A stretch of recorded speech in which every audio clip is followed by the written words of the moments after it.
వందలాది ఇండిగో విమాన సేవల్లో అంతరాయం తలెత్తడంతో ప్రయాణికులు తీవ్ర అసహనం వ్యక్తం చేశారు. దేశవ్యాప్తంగా విమానాశ్రయాల్లో తీవ్ర గందరగోళం తలెత్తింది. ఇవాళ కూడా కొత్త సిబ్బంది రోస్టరింగ్ ను పాటించడంలో విఫలమై పైలట్ల కొరత తలెత్తడంతో సంస్థ తీవ్ర ఇబ్బందులు పడుతోంది. బుధవారం 200కు పైగా సేవలు నిలిచిపోగా ఇవాళ కూడా అనేక విమానాలు గ్రౌండ్ కే పరిమితమయ్యాయి. నేడు 170కి పైగా విమాన సర్వీసులు అంతరాయాన్ని ఎదుర్కొనే అవకాశం ఉన్నట్లు తెలిసింది. ఫలితంగా గంటల తరబడి విమానాశ్రయాల్లో వేచి ఉన్న ప్రయాణికులు అసహనం నెలకొంది. టెర్మినల్స్ లోపల తగినంత సీటింగ్ లేకపోవటం వల్ల అసౌకర్యానికి గురవుతున్నారు. బెంగళూరు, ముంబై, కోల్కతా విమానాశ్రయాల్లోని సిబ్బందితో వాగ్వాదానికి దిగారు. షేమ్ అంటూ నినాదాలు చేశారు. తమకు వివరణ ఇచ్చేందుకు ఒక్క ప్రతినిధి కూడా లేరని వాపోయారు. సేవల అంతరాయాలపై స్పందించిన ఇండిగో సంస్థ సమస్య పరిష్కారం అయ్యేందుకు మరో 48 గంటల సమయం పట్టే అవకాశం ఉందని తెలిపింది. కొత్త FTTL flight duty time limitation నిబంధనలు అమల్లోకి రావడం, సిబ్బంది కొరత, సాంకేతిక లోపాలు, విమానాశ్రయ రద్దీ వంటి పలు ఆపరేషన్ సవాళ్లు ఒకేసారి పేరుకుపోవడం ఈ సంక్షోభానికి ప్రధాన కారణమని ఇండిగో పేర్కొంది. నవంబర్లో మొత్తం 1232 విమానాలు రద్దవుగా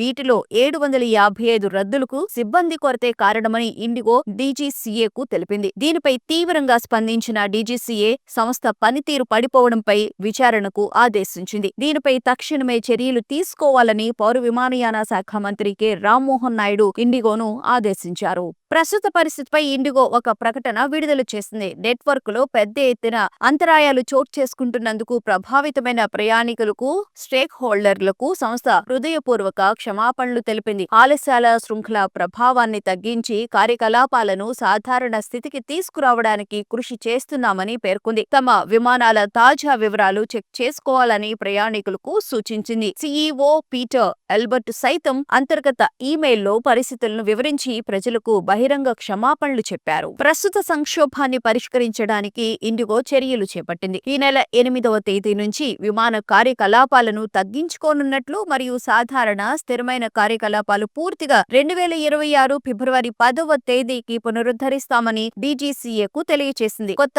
FDTL నిబంధనల అమల్లో ప్రణాళిక లోపాలు, తప్పుడు అంచనాలే కారణమని ఇండిగో అంగీకరించింది.